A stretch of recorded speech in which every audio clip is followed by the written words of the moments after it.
চট্টগ্রাম টেস্টের প্রস্তুতি শুরু করেছে বাংলাদেশ ও জিম্বাবুয়ে দল। ব্যাটিং নিয়ে দুশ্চিন্তায় নাজমুল শান্তর দল। তবে চট্টগ্রাম টেস্টে ঘুরে দাঁড়াবে বাংলাদেশ, বিশ্বাস জাকের আলী অনেকের। তার জন্য দলের সবাইকে দায়িত্ব নিতে হবে বলে মনে করেন তিনি। চট্টগ্রামেও বাংলাদেশকে হারাতে আত্মবিশ্বাসী জিম্বাবুয়ে, যদিও কঠিন লড়াইয়ের আভাস পাচ্ছেন ব্যাটার বেন কারেন।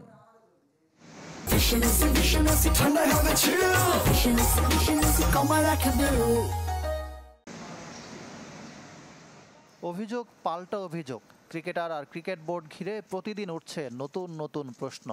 এর মধ্যে মাঠের ক্রিকেটের অবস্থা আরও বাজে। জিম্বাবুয়ের বিপক্ষে সিলেট টেস্টে লজ্জাজনকভাবে হেরে ব্যাকফুটে বাংলাদেশ দল। চট্টগ্রামে ঘুরে দাঁড়ানোর মিশন। বীরশ্রেষ্ঠ মতিউর রহমান স্টেডিয়ামে শুরু করেছে অনুশীলন। ব্যর্থতার গল্প কে বা বলতে চায়। কিছুটা ফর্মে থাকা জাকের আলী এলেন গণমাধ্যমের সামনে, সোজা সাপটা তুলে ধরলেন দলের হতশ্রী পারফরমেন্সের কারণ। হ্যাঁ, আমরা ভুল করি, এই জন্য আমরা হার। বারবার জাকেরের কাঠগড়ায় সতীর্থ ব্যাটাররা। বন্দর নগরীতে তাই ব্যাটিংয়ে থাকবে মূল ফোকাস। ব্যাটিং আমাদের ভালো হয় না, এই কারণেই আমরা স্ট্রাগল করেছি। সো এরকমই এই ব্যাপারগুলো, শর্ট সিলেকশনগুলো কিভাবে আরো বেটার করা যায়। কারণ বোলারদেরকে তো সবসময় তো আর বোলাররা জিতাবে না, ম্যাক্সিমাম ম্যাচই তো বোলাররা জিতায়। অভিজ্ঞতম মুশফিকুর রহিমকে আলাদা করে দায় দিতে নারাজ জাকের আলী। তার মতে একা কেউ নয়, দায়িত্ব নিতে হবে সবারই।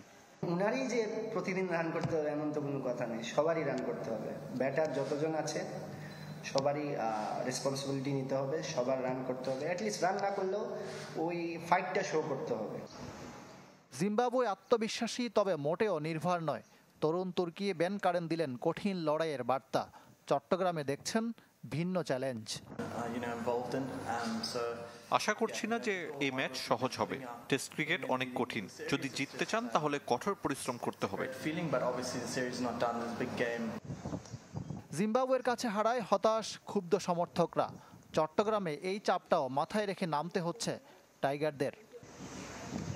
ইকরাম হুসাইন, চ্যানেল 24।